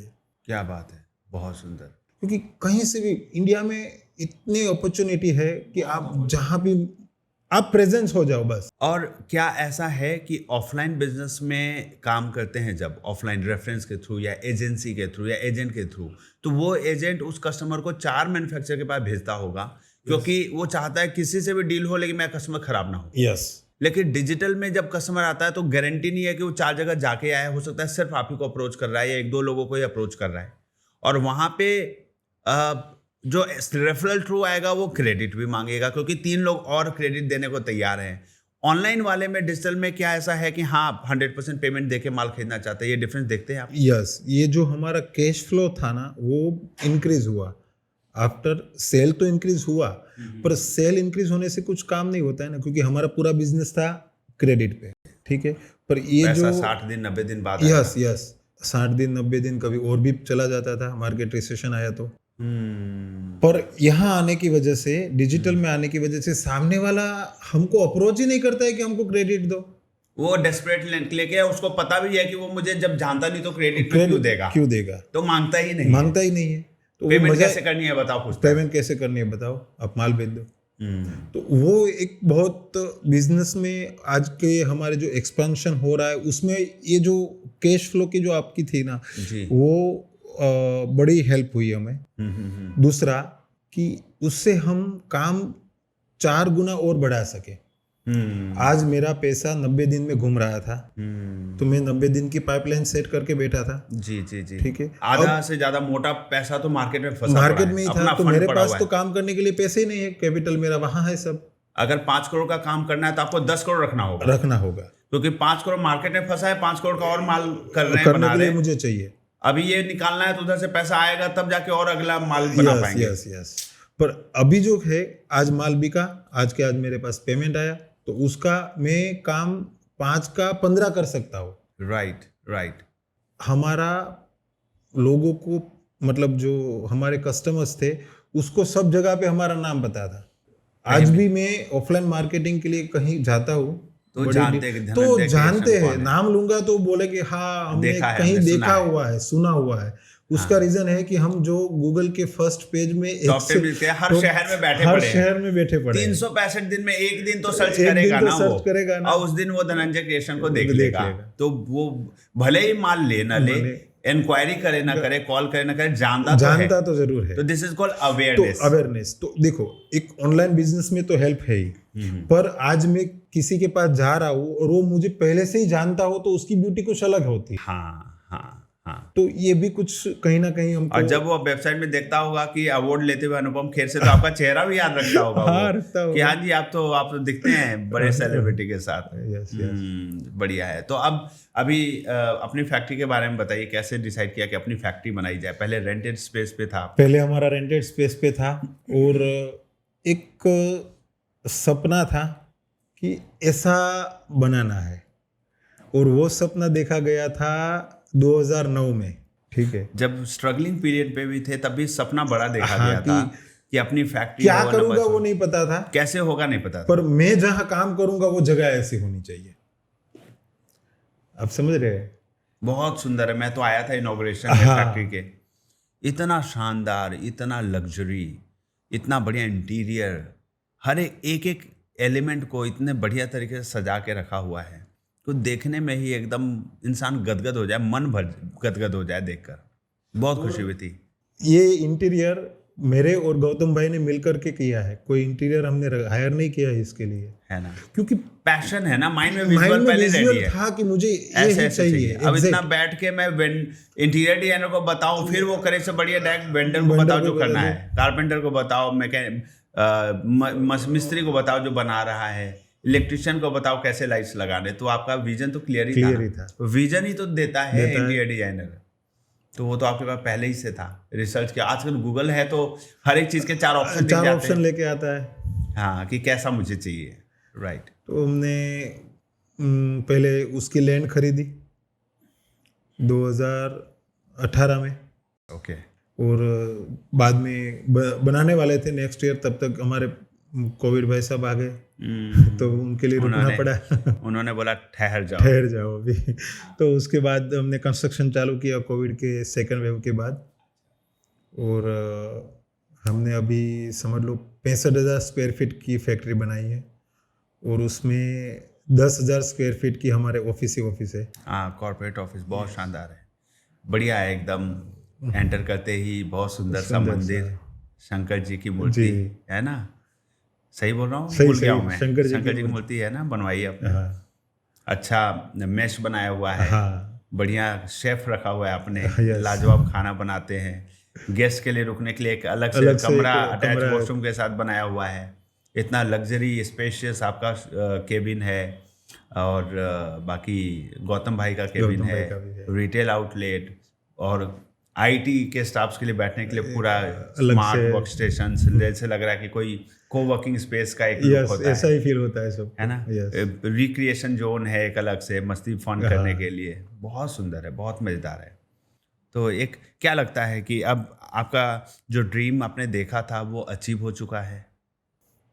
नहीं तो भाई इतनी बड़ी फैक्ट्री बना दी, तो इतना बढ़िया सब हो गया, आप शांत बैठ जाइए ना। क्या करना चाहते हैं आप? जिंदगी अच्छी चल रही है, लग्जरी कार में घूम रहे हैं, लग्जरी घर में रह रहे हैं। वहाँ से उठ के आए थे जहाँ पे किराए के मकान में थे, डेट था अपने सर पे, पूरी फैमिली के ऊपर। अब तो डेट फ्री हो चुके हैं।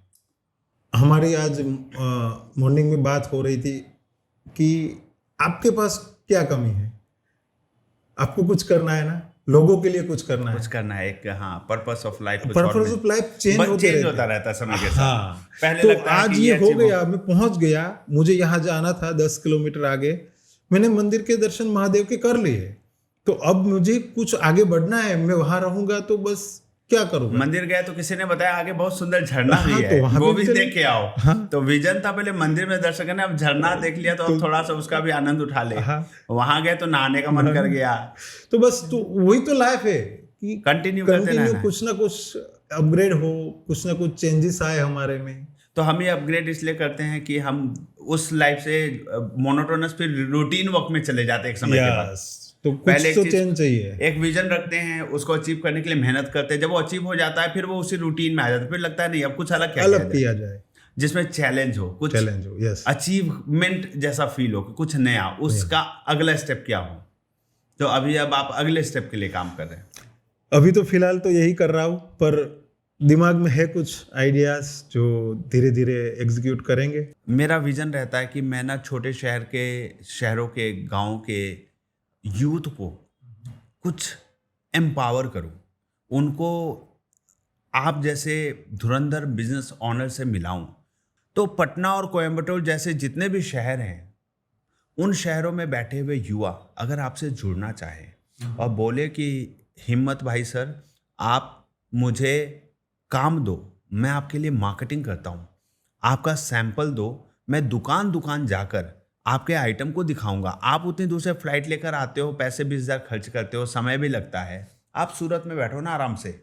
वो अगर आपके लिए साड़ी, सलवार कमीज, लहंगा, जो भी चीज़ें आप मैन्युफैक्चर करते हैं, अगर वो मार्केटिंग करके आपके लिए ऑर्डर लाना चाहें तो क्या आप उनको सपोर्ट करना चाहेंगे? बिल्कुल। और ये जो आपने अभी आइडिया मुझे दिया वो मुझे बहुत अच्छा लगा। क्या घर बैठे बैठे आपके साथ टाई अप करके, आपके कैटलॉग लेकर, फोटोग्राफ्स लेकर, अपने लोकल मार्केट से अगर आपके लिए काम लाएं और ऑर्डर दे तो इनको अच्छा कमीशन मिल जाएगा? मिल जाता है। अगर मिनिमम साड़ी कितने रेट से शुरू होती है जो ये बेच सकते हैं आपके शहर में? हमारी रेंज होती है 500 से स्टार्ट हो जाएगी साड़ी। बढ़िया क्वालिटी की बात कर, लो क्वालिटी में आप काम नहीं करते हम। तो 500 रुपए की जो साड़ियाँ होती हैं वो कौन से फैब्रिक में होती हैं? ज़्यादातर पॉलिएस्टर ही मिलेगी आपको 500 रुपये में। ओके। विस्कोस में तो थोड़ी रेंज ऊपर जाएगी। अच्छा। हाँ। और सिल्क वगैरह की साड़ी? सिल्क वाले 700-800 से स्टार्ट हो जाएगी। 800। अगर जो 500 रुपये की साड़ी है वो साड़ी मार्केट में जो रिटेलर बेचता होगा वो कितने की बेचता होगा? वो एक स्टैंडर्ड फॉर्मेट बताओ तो 5x2 होगा। अच्छा, डबल कॉस्ट। मैं बोल रहा हूँ गांव की बात कर रहा हूँ। ओके, गांव जो छोटे टाउन से जहाँ स्पेंडिंग कैपेसिटी कम है। तो 500 की साड़ी 1000 की बिक रही है। यस। अब टियर 2 में आ जाइए तो 500 की साड़ी वहाँ 1500 में बिकेगी। अच्छा, तो मैं मतलब क्वालिटी चेंज हो जाएगी। मैं बिहार या झारखंड के कोई ऐसे डिस्ट्रिक्ट की बात करूं जो बहुत बड़ा शहर नहीं है, अगर डिस्ट्रिक्ट की लिस्ट में देखो तो नीचे के बॉटम 10 सिटी में आता होगा या 15 सिटी में, तो वहाँ पे 500 की साड़ी 1000 की बिक रही है। yes. लेकिन अगर वो बिहार या झारखंड के टॉप 4 सिटी में आता हो, जैसे बिहार का हो गया पटना, गया, दरभंगा, मुजफ्फरपुर, या झारखंड का मैं बोलूँ रांची, जमशेदपुर, धनबाद, हजारीबाग, या यूपी की बात करूँ तो लखनऊ, कानपुर, प्रयागराज, वाराणसी, ये सब बड़े शहर हैं। यस। तो यहाँ पे अगर अच्छे लोकेशन पे शोरूम खोले है तो वहाँ पे × 3 में बिकेगी। 500 की साड़ी 1500 की बिकेगी। yes.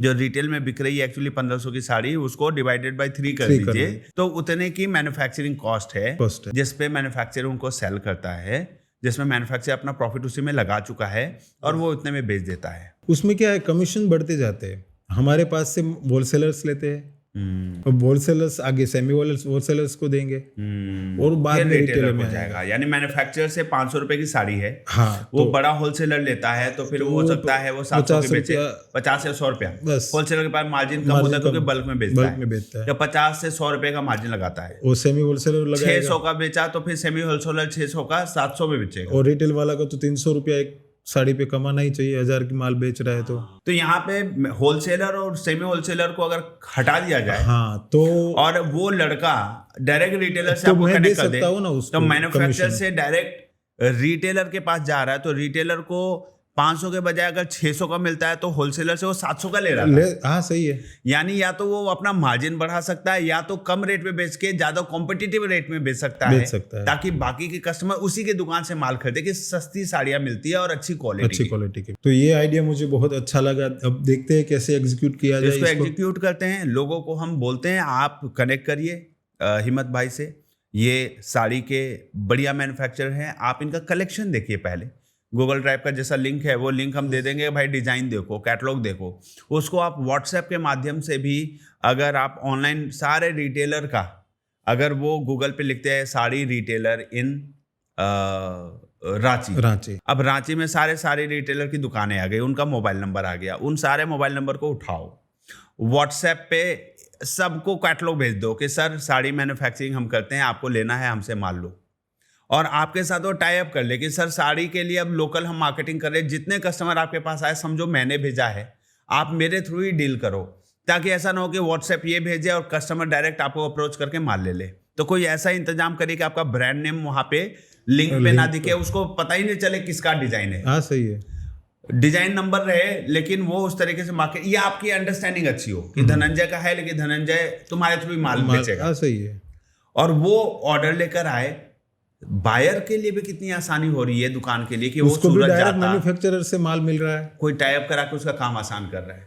और रेट होलसेलर से लेता तो 700 का लेता, आपसे डायरेक्ट लेगा तो 500 का अगर मिल रहा है तो कमीशन भी ये बंदा उसी में कमा लेगा।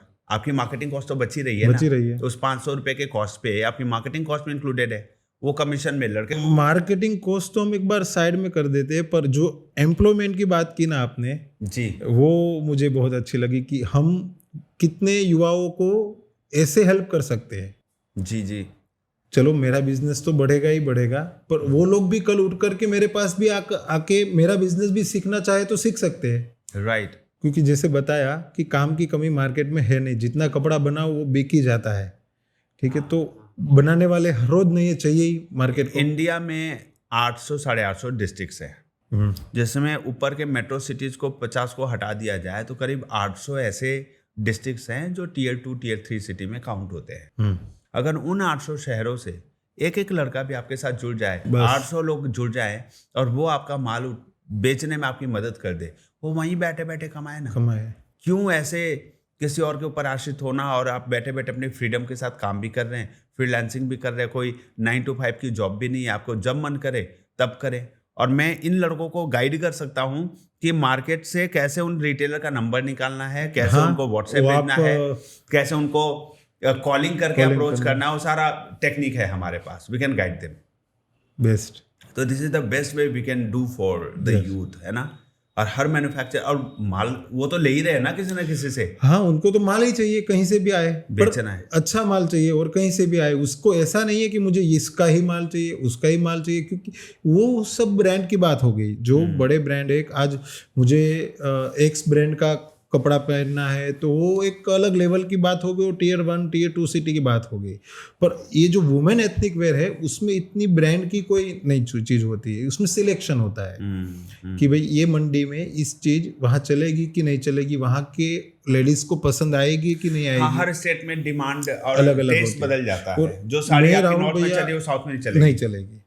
मैं उन औरतों को भी एम्पावर करना चाहता हूँ जो अपने घर पे बैठी हैं और किचन के डब्बों में 100 रुपये सेविंग करके, जैसे चीनी के डब्बे में, चावल के डब्बे में, आटे के डब्बे में, क्या आप उनके लिए 2000 से 5000 रुपये का एक किट बना सकते हैं, बंडल, जिसमें वो 5000 रुपये की साड़ियाँ डायरेक्ट मैन्युफैक्चरर से मंगाए और अपने आस पड़ोस में देखिए, उनके फैमिली में किसी न किसी के यहाँ शादी हो रही है, उनके पड़ोस में फेस्टिवल्स हैं, हमेशा साड़ियाँ खरीदती हैं। वो औरतें जाती हैं मार्केट, भीड़ में नेगोशिएट करती है, वो 500 की साड़ी 1000 रुपये की खरीद के लाती है। अगर वो औरतें 5000 रुपये में 500 की रेंज वाली 10 साड़ी मंगा ले आपसे 5000 रुपये में, और वो 800 रुपये की भी बेचे, तो 800 रुपये के हिसाब से वो 800 रुपये के हिसाब से भी वो 300 कमाएगी। यानी 5000 रुपये की साड़ी वो 8000 में बेचेगी 10।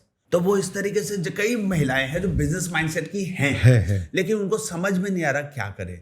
तो उनको आप कैसे सपोर्ट कर सकते हैं? कोई घर बैठे बैठे काम करे, 5000 10,000 रुपया घर बैठे कमाए और अपने परिवार को सपोर्ट करे, अपने बच्चों की पढ़ाई के लिए सपोर्ट करे, अपने पति को सपोर्ट करे फाइनेंशियली, और घर बैठे बैठे अपने आस पड़ोस मोहल्ले में व्हाट्सएप पे स्टोरी डाल के, स्टेटस में डाल के अपने सारे कॉन्टैक्ट्स को भेजे और माल बेच के घर बैठे बैठे बिजनेस करे।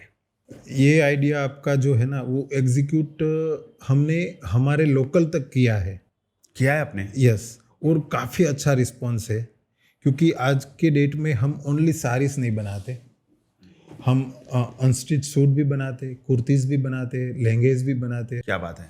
अनस्टिच आपको जो भी चाहिए वो भी दे देंगे आपको, या आपको लेसिस चाहिए वो भी दे देंगे, या आपको कपड़ा चाहिए फ्रॉक बनवाने के लिए या कुछ अलग स्टिच करने के लिए तो कपड़ा भी दे देंगे।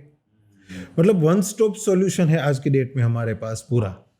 एथनिक में आप जाइए कि इंडियन ट्रेडिशन चीज चाहिए तो आपको सब सॉल्यूशन एक ही जगह पे मिल जाएगा।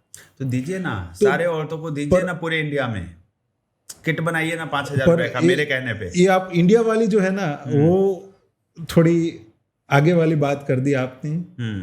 हमने किट वाली जो आपका आइडिया, वो मुझे यूनिक लगा कि भाई मैं ऐसा भी कर सकता हूँ। वेरिएशन डाल दें, 500 वाला एक साड़ी, 2-3 साड़ी, 800 के रेंज वाली 2-3 साड़ी, 1000 के रेंज में एक छोटा सा रिटेल काउंटर बन गया उनका।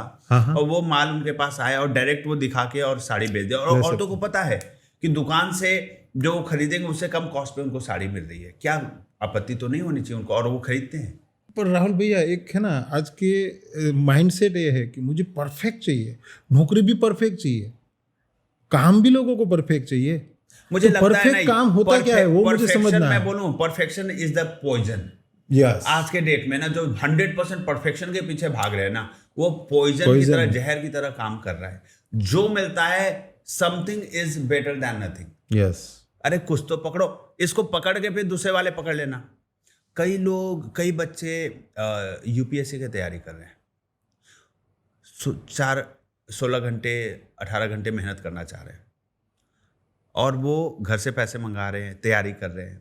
कोई आईआईटी की तैयारी कर रहा है, अगर वो 2-4 घंटे सेम सब्जेक्ट जो वो खुद पढ़ रहा है वो पढ़ाना शुरू कर दे तो रिवीजन नहीं होगा क्या? हो जाएगा।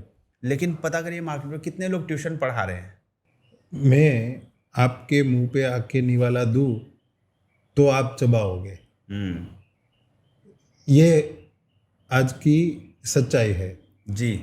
ठीक है, निवाला भी मुझे मुंह में चाहिए। हाँ, तो मतलब नौकरी भी मुझे अच्छी चाहिए और मेरी टर्म्स के हिसाब से चाहिए। हाँ। मुझे तीखी नहीं चाहिए, मुझे मीठी नहीं चाहिए, मुझे खट्टी चाहिए। जैसे हम खाने में बोलते हैं ना कि मुझे ये चाहिए वो चाहिए, तो ये सिलेक्शन है सबके पास, तो सब सिलेक्शन तो नहीं कर सकते ना हम। एक और बात है, कई लोग अपने लिए नहीं काम करना चाहते, वो नौकरी इसलिए चाहिए क्योंकि 10 लोगों को दिखा सके। तो इसलिए तो चाहिए ना कि भाई मुझे परफेक्ट नौकरी 906 दुनिया को ये दिखाना नहीं चाहते कि मैं ये काम करता हूं। अरे दुनिया से क्या करना, वो तुम्हें रोटी दे रहा है क्या? वो तुम्हें कपड़े दे रहा है क्या? वो तो सिर्फ अपना एक स्टेटमेंट दे रहा है, एक टिप्पणी कर रहा है। आपको उससे कोई मतलब ही नहीं होना चाहिए। अब किसी को दिखाने के लिए नहीं करना है। बड़े शहरों में मुझे लगता है लोग तुरंत काम करना शुरू कर देते, इसलिए क्योंकि पड़ोसी से कोई बात नहीं करता। दिल्ली में पड़ोसी को कोई नहीं जानता, रोज सामने से निकलेंगे, रोज सामने से आएंगे। लेकिन हम जब छोटे शहरों में रहते हैं, पूरा मोहल्ला आपको जानता है, पूरा शहर आपको ऑलमोस्ट जानता है, और आपको बहुत तकलीफ होगी जब वो देखेगा और टिप्पणी करेगा। तो वो कई काम तो इसलिए नहीं करते क्योंकि वो देखेगा, बोलेगा, मोहल्ले में बात हो जाएगी कि मैं तो ये काम करता हूँ। आपकी मार्केटिंग के लिए भी मैं बोल रहा हूँ ना इनको कि महीने का बैठे बैठे हो सकता है 50,000 रुपये वहीं कमाने लग जाए साड़ियों का ऑर्डर लाके। लेकिन वो नहीं करेंगे। क्यों नहीं करेंगे? वो बोलेंगे कि अरे ये तो दुकान जाके साड़ी बेच रहा है। उसको ये नहीं तक दिख रहा है कि मुझे पैसा कमाना है, इनसे जुड़ के अपने घर को चलाना है। वो ये सोचेगा कि लोग क्या बोल रहे हैं कि ये साड़ियाँ बेच रहा है, दुकान दुकान जाके सलवार कमीज जो कुर्तियों का मार्केटिंग करता है, इसका कोई लेवल नहीं। लेकिन मेहनत अगर करके और जब वो बड़े घर बना लेगा ना, लंबे चौड़े गाड़ियों में चलने लगेगा, तो लोग उसी का एग्जाम्पल देंगे फिर कि देखो कितनी मेहनत की, सीखो इससे। इसने साड़ियाँ बेची हैं, दुकान दुकान जाके, वो भी स्टॉक रख के नहीं, वहां से माल मंगवा के बेचवाता था, मेहनत करके इसने ये खड़ा किया और तुम घर पे बैठे हो। तो एग्जाम्पल सेट करने वाली बात है, लेकिन वही है, माइंडसेट चेंज करनी पड़ेगी लोगों का बहुत जरूरी है अगर अनएम्प्लॉयमेंट खत्म करना है इस देश में। काम बहुत है। तो हिम्मत भाई, मुझे बहुत खुशी है, बहुत सौभाग्य है कि स्पेशली आप सूरत से चल के इस पॉडकास्ट के लिए आए हमारे स्टूडियो में, दिल्ली के स्टूडियो में। इसके लिए दिल से आभार। थैंक यू राहुल भैया, आपने बुलाया अगेन, और बहुत अच्छा लगा, और पुरानी मेमोरीज जो थी वो आज ताज़ा हो गई। एंड लास्ट में एक थैंक यू और कहूँगा कि जब से डिजिटल मार्केटिंग हुआ तब से हमारा बिजनेस into 3 हुआ। क्या बात है। यस, उसका बहुत इम्पेक्ट है हमारे बिजनेस पे। तो मैं भी आज के जो छोटे बिजनेस मैन है हमारी तरह, उनको भी कहना चाहूँगा कि अपनी प्रेजेंस को ज़्यादा से ज़्यादा लोगों तक पहुँचाने के लिए उसको ऑनलाइन आना ही पड़ेगा। गूगल पे अपने बिजनेस का प्रेजेंटेशन स्ट्रॉन्ग करना ही पड़ेगा। तो गाइस, आप लोगों ने सुना हिम्मत भाई को। He is founder and CEO of Dhananjay creations private limited, और हर प्रकार के embroidered ethnic wear, designer ethnic wear, saris, lehenga, salwar kameez, kurtis, fabric, dress materials, unstitched materials, ये सारी चीज़ें मैन्युफैक्चर करते हैं। इनकी इन हाउस फैक्ट्री है। तो आपने इस वीडियो में देखा इनके सेटअप को, जो कि रियल है। आप सूरत जाकर भी इनसे मिल सकते हैं। और मैं सारे यूथ को और विमेन को जो घर से काम करना चाहते हैं, यूथ जो बेरोजगार है, जो इनकम की तलाश में है, जिनको ये समझ में नहीं आ रहा कि वो क्या करे, तो आप उनके साथ जुड़िए, इनकम जनरेट करिए, अपने लिए मार्केटिंग करिए और पैसे कमाइए।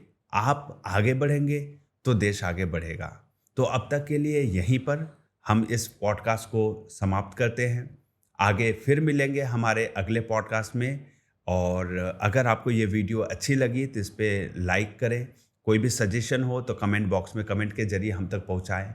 और इस तरीके के और वीडियोस देखने के लिए मेरे channel Rahul Ranjan Singh YouTube channel को सब्सक्राइब करें, अपने दोस्तों तक शेयर करें। क्या पता, हो सकता है कोई आपका दोस्त, आपका कोई रिलेटिव घर से काम करना चाह रहा हो, अपने शहर में मार्केटिंग करना चाह रहा हो, तो इनसे मिलकर, इनसे जुड़कर धनंजय क्रिएशन के लिए घर बैठे बैठे मार्केटिंग करके 20 से 50 हज़ार रुपये, लाख रुपए महीने के कमा सकता है। तो आज के पॉडकास्ट में इतना ही।